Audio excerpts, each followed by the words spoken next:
What's up, y'all? It's your boy C Biggs back with another reaction video for you guys. I'm reacting to SUNNYV2. I guess it's about guava juice, a guide to losing your entire audience. Well, I don't got much of an audience, so I guess I don't gotta worry about this. I'm just starting. Guava Juice's former 200 million view months have declined by over 90%, with many of these recent views coming from shorts, as his long-form content gains roughly 100,000 views a video.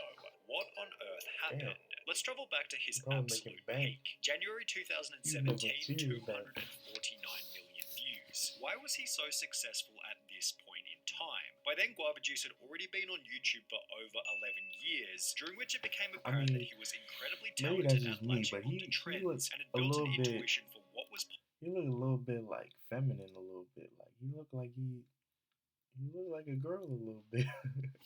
I'm just saying. On YouTube at any one time. For example, his 2007 music video parodies were similar to what Smosh had become successful with, and by 2016 he was still competing with other top-tier gaming YouTubers like Vanos. Unfortunately, this also meant that Guava hadn't really carved out a specific lane for his channel, which is a necessity for long-term YouTube growth. Well, arguably. You can get reasonable views by joining a genre and making a contribution. However, explosive growth usually comes from pioneering a brand new or underperforming genre, as Guava Juice would come to discover in mid-2016. Hey, reaction videos ain't really... I'm not really pioneering something doing reaction videos, obviously, but I mean, it works. Like, you can get a steady audience just doing reaction videos and make a decent amount of money doing that. So, I mean, not everybody gotta be thinking outside the box exactly or like making new shit. I'm just putting my own spin to these videos that I'm looking at. After uploading a video simply titled Orbeez Bath Challenge. Now, there was no denying that this video was targeted toward children. However, it still had many different elements of relatability, leading the video towards success. For example, anybody could access Orbeez, most people have a bathtub in their house, so it therefore posed this question of, well, what would be the outcome of this experiment if you did it for yourself? This made the video extremely enticing to click on, and once watching, Guava Juice then validated the audience by providing the exact outcome. What the fuck is it? Why is this shit popular? Sorry, yo.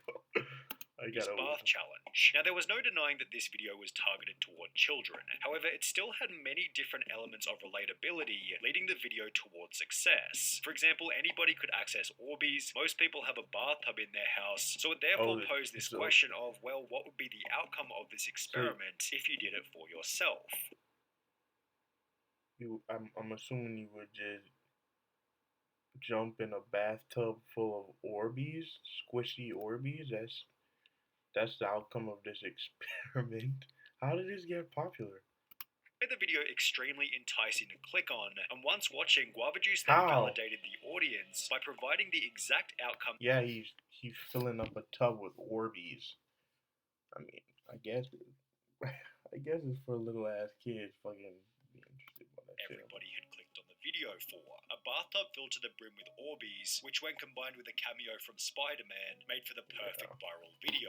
Each of Guava's bathtub uploads followed this similar premise of what would happen if you did this in your own house. There was always an element of curiosity. His Oobleck Bath Challenge even provided a guide for how to make the liquid, and it posed the question of, well, is he going to get stuck when it finally dries at the end of the video? His Lego Bath Challenge posed the question of, will he get hurt? While his Diet Coke and Mentos Bath Challenge implied that the Coke might fizz everywhere. Each episode was only 3 or 4 minutes long, so why not click and see the potential outcome? The short nature of the videos also meant that they didn't waste the audience's time and were optimized for watch time percentage. And while this goes against the classic trope of longer videos equals more watch time equals better performance, this has been disproven by people like David Dobrik, who have shown that 10 4-minute videos can be better for retention in comparison to one 40-minute video in its full entirety. Regardless, Guava Juice's videos were doing so well that even his water bath challenge cracked 5 million views. Out of all the bath challenges I've done, I'm surprised I never tried water. Leading him to experiment with other types of content, in which he'd reveal another simple yet key success component. He was actually excited to make each video.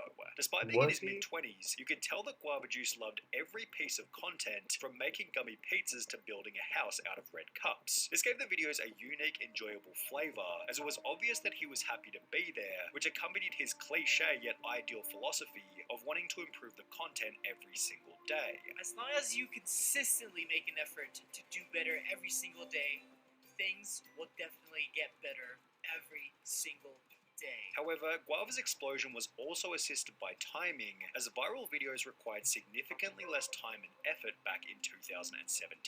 Take for example this video titled "Do Not Jump on the Trampoline Ball Pit at 3 AM, in which the time is shown at the start of the video 3:06, as well as at the end of the video 3:29, meaning this entire episode took only 23 minutes to film. There were basically no props, no script, and the whole thing was making big banks, short time. Okay. 20 minutes, he probably made like 10K off that 20 minutes, more than that shit.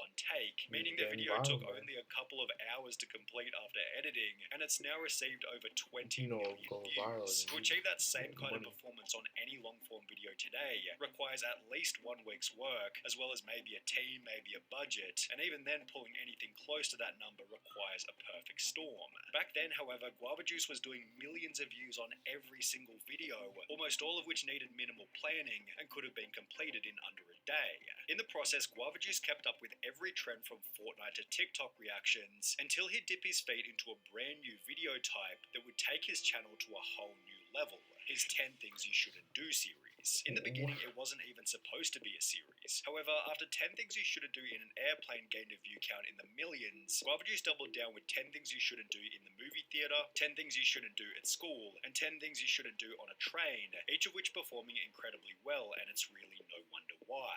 The videos were comedic, relatable, and had a bunch of effort put into them. They usually had multiple people per skit as well as a full set for every video, which made them extra unique, especially when combined with Guava Juice's absolutely insane the other shit, like the Orbeez fucking filling up a bathtub of Orbeez and fucking cheese puffs and shit, like jumping in that shit, getting a million views. Like, come on, that's bullshit. Like, I mean, yeah, it just doesn't seem like any effort was put into that shit. But this, I can see the effort, and like, actually, I can understand why this got a lot of views, because yeah, like you said, it's funny. Hello, my friend. How may I help you today?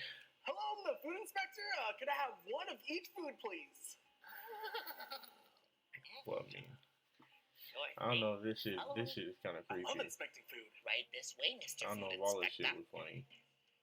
You see, all the food should be right over there. What is this? He should have left Woody off the chair! Stop! Are you here to save me? Now stay here for the rest of your life! I mean, I don't know exactly how Jeff was put it to this, bro. What the fuck was around this dude's eyes? Is that a fucking tie? That shit is loosely fucking wrapped around his fucking eyes, bro. Look at his feet. Is that a callus? Or is that bone? What the fuck? Now stay here for the rest of your life! Daddy, is that you? It's me, your son. These videos went absolutely wild throughout 2020, often gaining well over 10 million views. However, in April 2021, seemingly overnight, something began to change on the Guava Juice channel. He went from gaining over 100,000 subscribers every single month to almost complete stagnation, while his videos were suddenly struggling to achieve more than 1 million views. Why the sudden drop? The decline...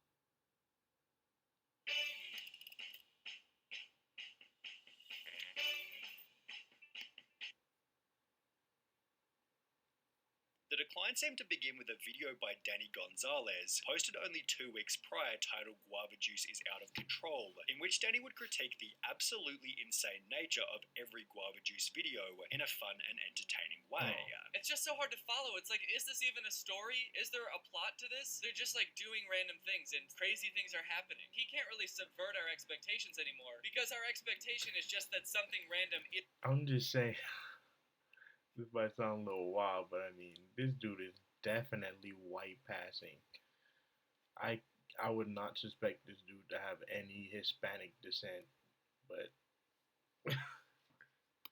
To happen at all times. The video received over 2 million views in less than a week, and while it acted as somewhat of a compliment, since Guava Juice was trying to make insane. That's just my opinion, though. People from different races can look at completely different from stereotypical norm. That's just my kind of fucked up opinion. I probably shouldn't have said that shit. And Danny's video would. I ain't cutting it out though. Fuck that. Also act as a catalyst for the short-term retirement of the series. After uploading an episode on the 3rd of April, Guava Juice didn't post a 10 Things You Shouldn't Do episode until almost 3 months later on the 27th of June, after which it became obvious that the quality of the series had dropped off significantly. For example, Guava Juice's 10 Things You Shouldn't Do at Disneyland felt like it had been thrown together with no prior planning. There was no set, there were no characters, and the jokes felt random, but in a way that was more like, what the hell even is this anymore? Don't feed the birds.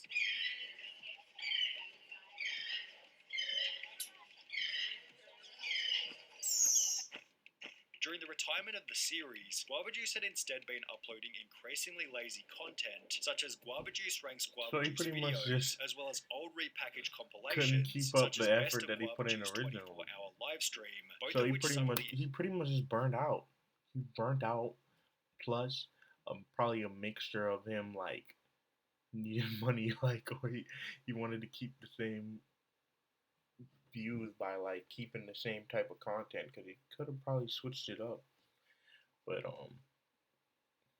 I guess that's my opinion. They can be just burnt the fuck out. implying that the glory days of the channel were coming to an end, as was Didn't also really feel like indicated doing by all the that shit. thumbnails. During his peak, the thumbnails felt clean, straightforward, and were on par with YouTube's meta at the time. And while some of his 2021 thumbnails were definitely on the cutting edge, there were others that felt crowded, dated, or just straight up confusing.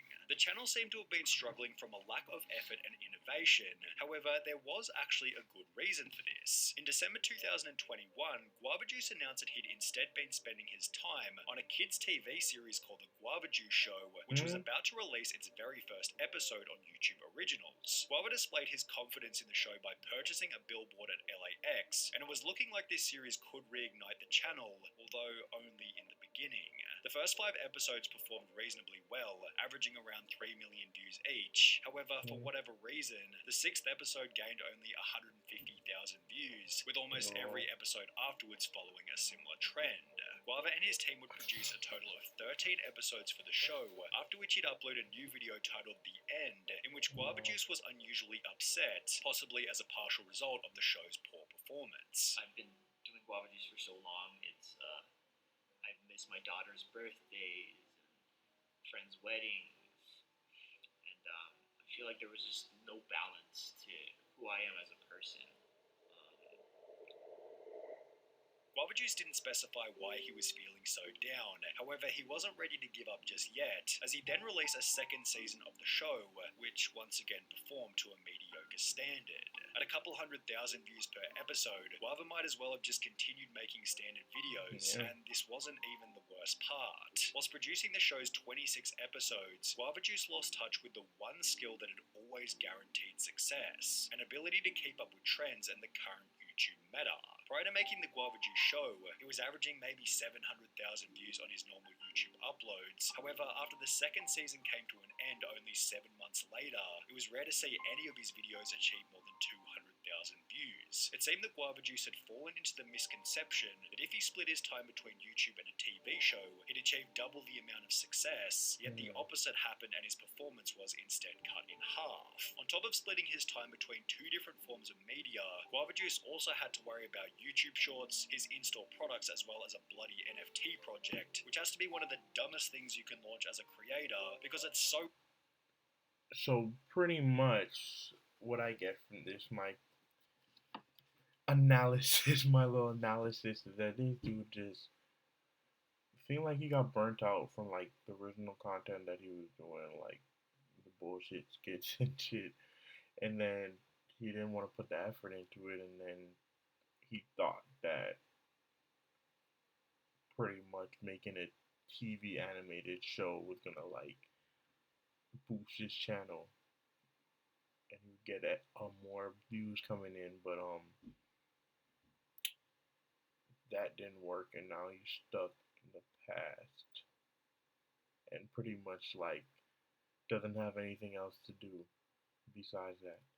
Obviously, you're just trying to siphon some quick cash from the audience. Guava Juice's new low was established in a recent video titled My Future, in which he speaks as though his career is pretty much over. I just want to say, from the bottom of my heart, I am very honored to be a part of your childhood. His former excitement has transformed into boredom and complete apathy, as was highlighted during one of the video's announcements. With growing in mind, I just want to let you know for this channel, moving forward, I'm going back to my old roots, which is gaming. 2016, I made the channel because I wanted to create a gaming channel. While Guava Juice gives off the vibe that he wants the videos to return to their former glory, it also seems like he's lacking the motivation and clear vision to get them there. And as a result, he's trying almost anything, including sympathy from the audience, to achieve an increase in viewership. However, this has only had the opposite effect, as most of his gaming videos struggle to achieve 100,000 views. Wow. Guava Juice has made it way too obvious that he doesn't have an interest in producing the content, and this lack of commitment shows in each and every upload. The videos just feel a bit generic and aimless. A great YouTube video should be fresh and energizing, something that makes you want to click just like the bathtub videos did during the channel's heyday.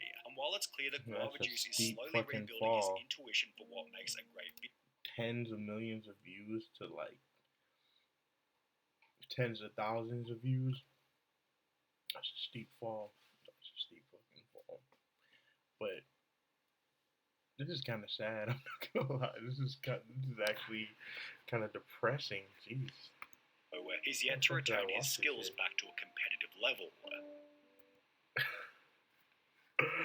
Okay, that was a sad ending.